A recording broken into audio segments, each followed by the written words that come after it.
De vuelta entonces en este sonar actual y ya nos vamos a la conversación porque en la sagrada mesa de este programa está nuestro panelista de todos los miércoles. Porque se puede hablar de todo, Alberto Mayol llega a compartir junto a Felipe Bianchi en el sonar actual.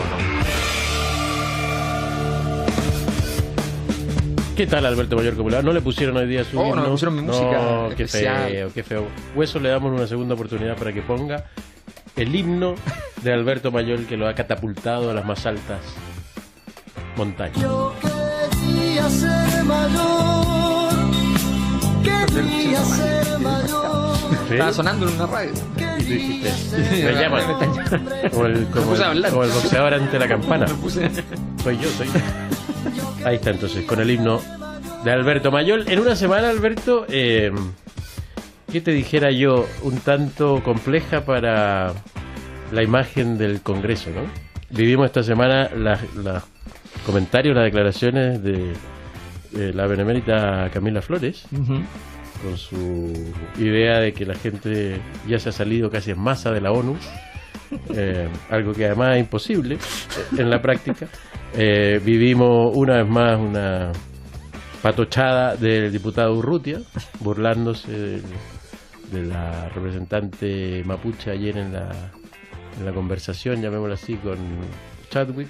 Vivimos a el honorable representante de la Cámara, el señor Mesa, diciendo que básicamente en TVN, que además había salido el propio Mesa en TVN poquito antes, ¿no? En informe especial, acusándolo de gasto irresponsable, acusando él a TVN de que lo de TVN era mucho peor porque en TVN la gente que salía en pantalla lo hacía por sexo y después se tuvo que retractar. Y no sé cómo llamarlo, el señor Romero, que sacó la tesis de que todos los inmigrantes o la masa de inmigrantes que había llegado eran los responsables del crecimiento del VIH en nuestro país. Bueno, a ver, el problema es grande porque, primero, bueno, el Parlamento ya sabemos lo que vale, digamos, en Chile, lo que ya en sí mismo es un problema para la democracia, porque es la institución que tiene que marcar la diferencia en ese sentido. Hace pensar gravemente en qué pasa en el Congreso Nacional desde el punto de vista del coeficiente intelectual. Desde luego, ¿no? O sea, hay un problema ahí que hay que pensarlo, digamos. Yo obviamente no suscribo. ¿Es muy distinto a otras épocas? Porque uno siempre dice, no, es que antes realmente tenían un peso muy distinto. Pareciera que sí. Sí, o sea, evidentemente, incluso o se podía llegar a Urrutia, siempre hubo Flores, siempre hubo frases altisonantes, pero con otra profundidad, y hubo excesos verbales con otra orientación, y se llegaba a desquiciados momentos también, pero también de otra índole. O sea, Rettig y Allende batiéndose a duelo, ¿ya? Como caballero, como corresponde, debido a una disputa. Me parece que es un poco distinto. Yo creo que es bien evidente que en la Cámara de Diputados está pasando algo bastante malo. O sea, como que sencillamente... Pero el ingreso de gente que no debería estar ahí, la despreocupación del votante por quién lo representa. Yo creo que hay una dinámica muy simple que tiene que ver con el hecho de que... ¿O son los partidos los culpables? De que conseguir un cupo en el... Bueno, los partidos son los que definen a los congresistas y les dan espacios ganables o espacios perdidos. Y esto es un poquito una broma. O sea, todos sabemos cómo se reparte la negociación. Más importante que la candidatura es la negociación previa. El partido te da qué posición dentro del listado, y en segundo lugar te da o no te da plata para ser candidato. Estaba mirando el celular porque estaba buscando un concepto que hoy usaba o ayer, no sé quién, Belolio, que es esto del gatekeeping.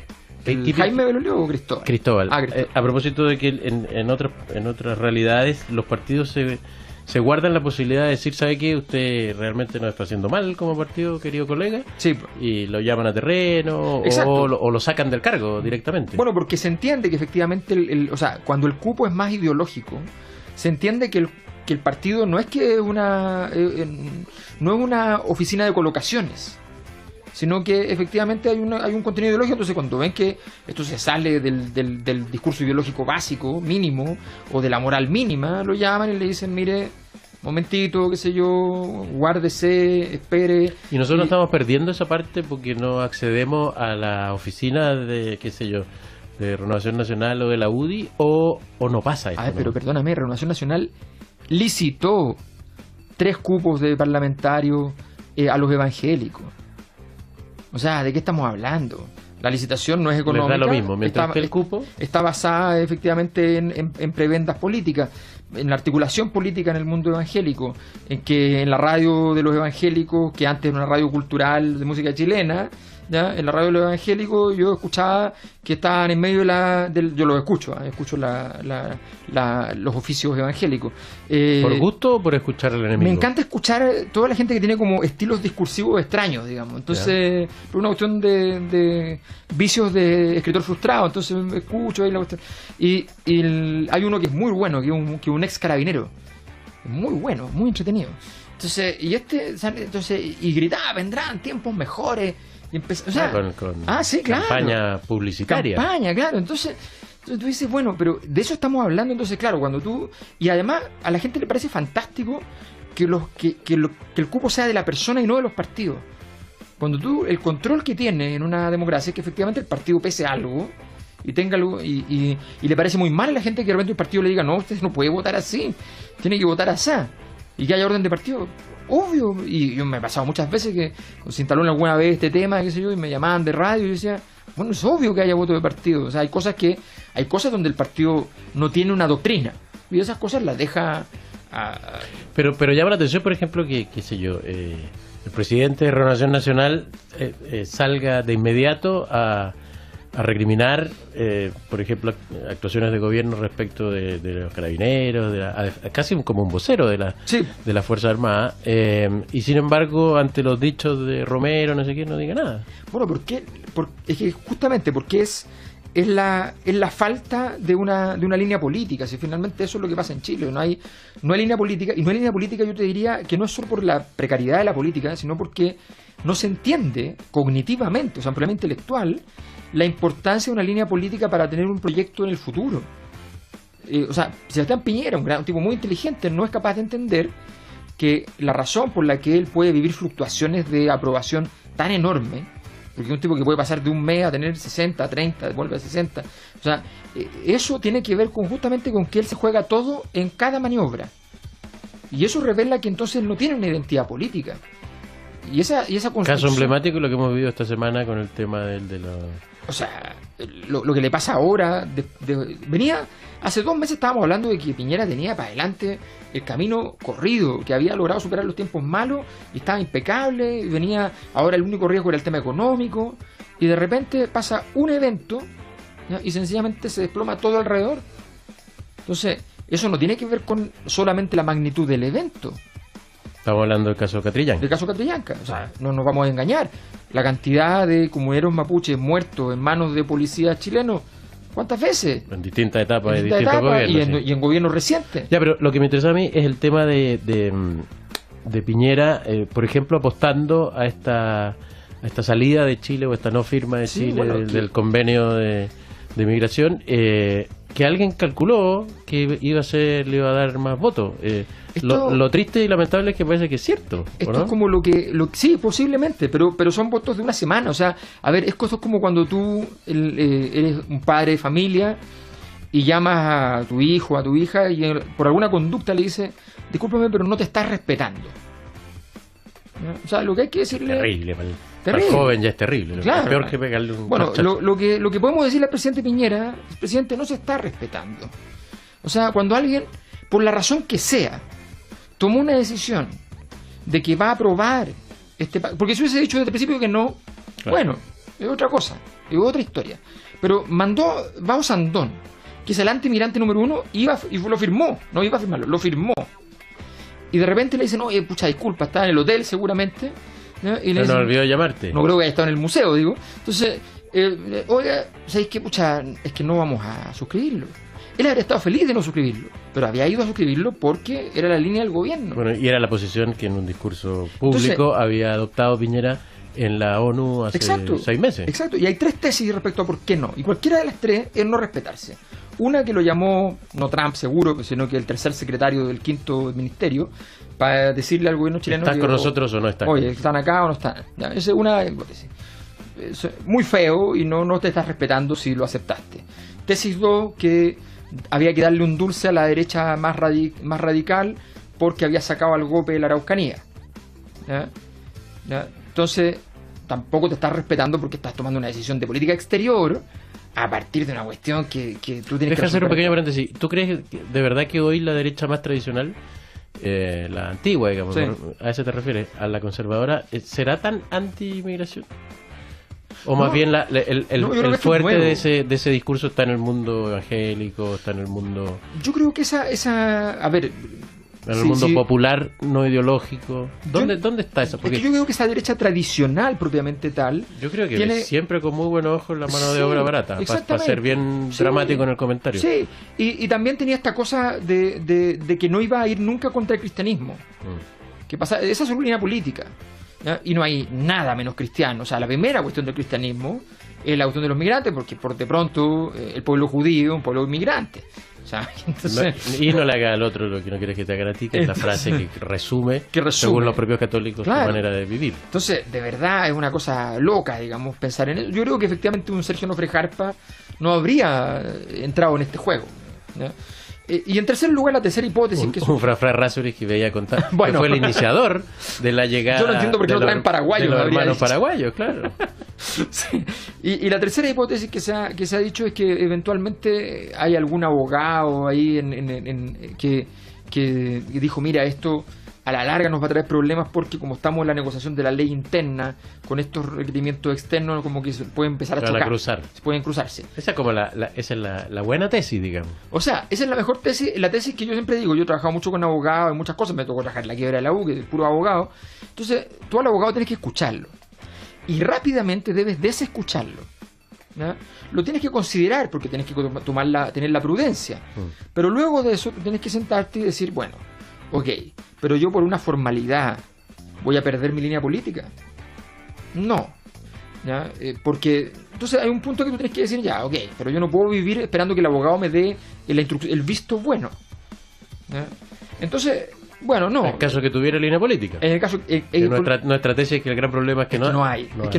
Y parte importante de ese fenómeno es que no hay condiciones intelectuales para tener una línea política. O sea, lo que yo veo en el sistema político, ya, o sea, una de las grandes decepciones para mí de haber entrado a la política es que pensaba que había alguna posibilidad de una discusión sustantiva. Mira, no te digo así demasiado profunda, pero por lo menos incluso hasta los temas comunicacionales, pensar que se podía hacer un análisis estratégico, alguna cosa. Nada, es la táctica de la táctica de la táctica, o sea, la jugada corta, ver qué hacemos. Gestión, otra vez gestión. La famosa palabra gestión. La palabra gestión, exactamente. Entonces, es bien penoso. A mí me parece que estamos viviendo, o sea, a ver, lo que pasó ayer, mira, te lo digo con toda claridad, y la forma en que se estructuró la interpelación. O sea, cero estrategia. Cero. Eso no es culpa de la diputada que hizo una interpelación. Aquí hay una oposición que pide una interpelación. Es la que tiene que estructurar la estrategia. Pero la estrategia fue súper simple. No, le ponemos una mujer mapuche al frente. Para marcar una historia. ¿Y después del tiro de cámara qué? Claro. O sea, ¿y si ¿ustedes lo hicieron mal? No. Segunda pregunta. ¿Y están arrepentidos? No. Ah, bueno. Y se disolvió cualquier conflicto, cualquier tensión, cualquier uso. ¿Cuál es la tesis con la que yo voy a ir enredando al rival? Si esto es una construcción, o sea, es un trabajo de 2 horas. La primera hora el tipo va a ir contestando, pero la segunda hora tú lo vas a poner frente a sus propias respuestas, ¿ya? Y vas construyendo las condiciones. ¿Ya? Es una estrategia. Requiere entonces un trabajo intelectual. Okay. Claro. Bueno, no hubo. Nada. Entonces tú dices... Claro, porque uno puede, seamos justos, digamos, uno puede entender que en el caso específico de la diputada que llevó a cabo la presentación, hay un tema más emocional, sí, pues, que se termina en eso, pero y la oposición atrás, en el fondo, quedó claro que no hizo nada. Que el bloque político no hizo nada, que dijeron no, que lo haga ella, y ella con sus asesores hicieron su presentación. Pero no es el punto, o sea, el punto es, por ejemplo, Yo te digo, ¿qué pasa si yo me encierro a pensar 24 horas con un equipo de personas pensantes, digamos, en el concepto de cómplices pasivos de Piñera? Uno siempre tiene que usar el concepto del rival, porque el rival, con el concepto propio, el rival no tiene por qué coincidir. La gracia es si el rival no coincide con su propio concepto. O sea, hay una incoherencia con el mismo. Claro. Exacto, entonces tú tienes que ir a atacar en ese sentido. O sea, yo no, cuando yo fui a la ENADE, no fui a decirle, mire, lo que pasa es que ustedes son muy injustos. Les dije, no, a ver, ustedes son los reyes de la eficiencia.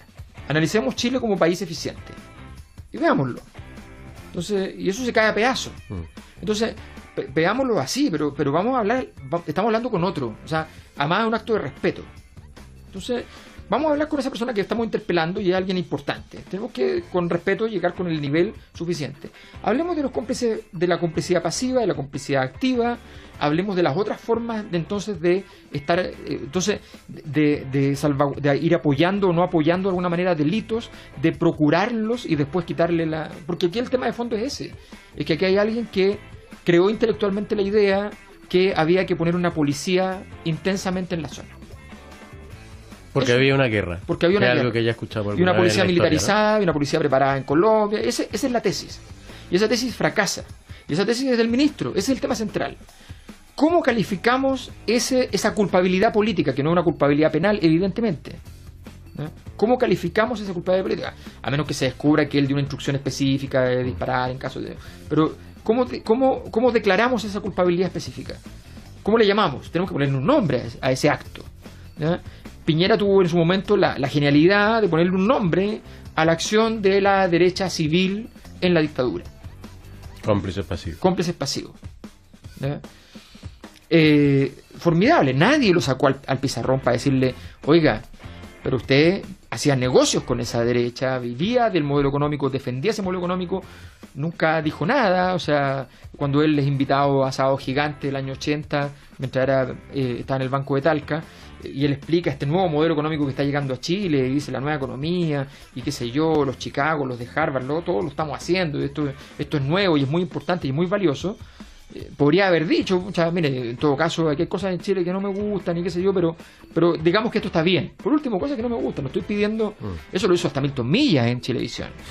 O sea, no estoy diciendo una cosa que es heroica, no sé si en ese momento Milton Millas era de izquierda y después ya no tengo idea, pero la cosa es que lo dijo, o sea, en el bloque deportivo. Claro.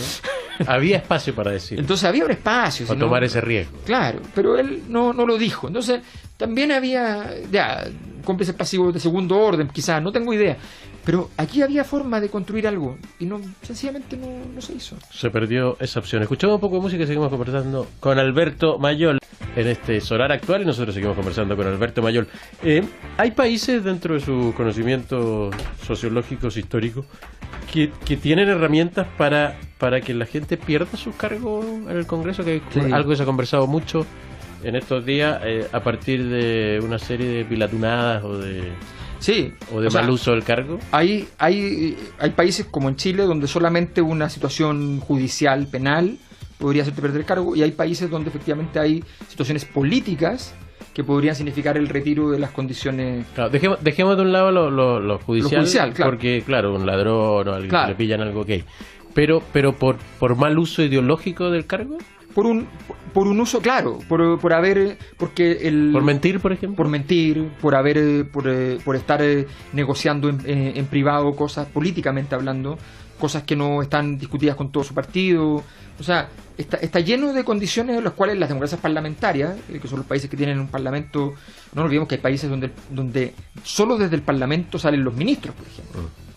Entonces, pero ponte, en la era de los fake news, si un diputado como Romero se da el lujo de decir que el crecimiento del VIH en Chile viene desde la llegada de los inmigrantes, que es total y completamente falso. Exacto. Muy fácilmente comprobable que es falso.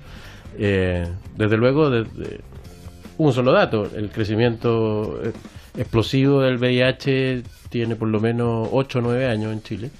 y la gran ola de migrantes de los últimos 2 años. Claro. Y está ya absolutamente comprobado que el principal problema, y lo ha dicho el Ministerio de Salud y todo el mundo, está entre los 15 y 29 años en los ciudadanos chilenos. Exacto. Y por la pérdida, de alguna manera, que la variable 1 es la pérdida de temor ante una enfermedad que ya no causa la muerte. Exacto. Básicamente es así, en términos muy simples.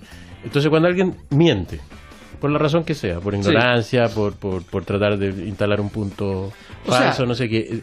Hay países donde tú podrías sacar a esa persona. No es fácil, pero tú vas a la comisión de ética entrega un informe, eso se discute con el mismo parlamentario, se puede hacer un caso al interior del Congreso y eventualmente entonces se llega a la conclusión de que hay un ejercicio doloso de esto, no hay una disculpa, no hay nada, y entonces efectivamente se le puede restar y ahí hay que sale o que el partido tenga que reemplazarlo.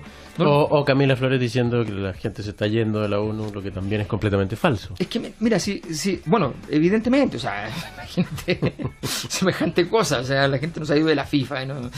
Entonces... pero entre otras cosas, como se conversó esta semana, porque no se puede, no está en la... Claro. No es que tú digas, me voy, mañana ya no vengo, ocupen mi silla para lo que quieran.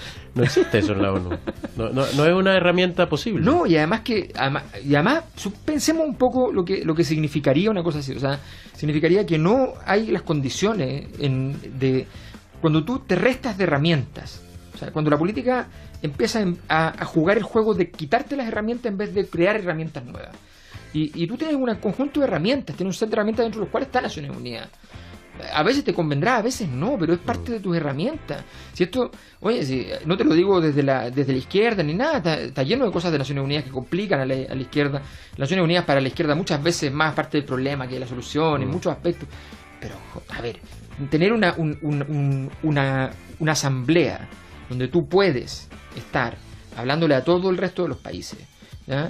Es una herramienta fundamental. ¿De qué estamos hablando? Además que el presidente Piñera acaba de ir e hizo una gran algarabía por haber estado haciendo un discurso pésimo, hay que decirlo, pero un discurso en Naciones Unidas, ¿no? Desgraciadamente sin público, pero bueno, son cosas que pasan hoy día. También es cierto que la gente hoy día respeta menos esas cosas. Yo creo que no es solo culpa de Piñera que no haya gente, creo que tal vez hay muchos que están haciendo discursos y no los ve nadie. Me imagino que el de Trump es interesante porque puede pasar cualquier cosa, el de Obama porque tiene cierta estatura, digamos, pero claro, pero no se juega en la cantidad de público si el discurso es bueno o malo, hoy por hoy. No, hoy por hoy eso es un poco injusto. Pero la política en ese sentido está muy débil y estos personajes pueden decir cualquier cosa y efectivamente eso opera en el sentido común y opera por razones súper sencillas, o sea, y también comprensible.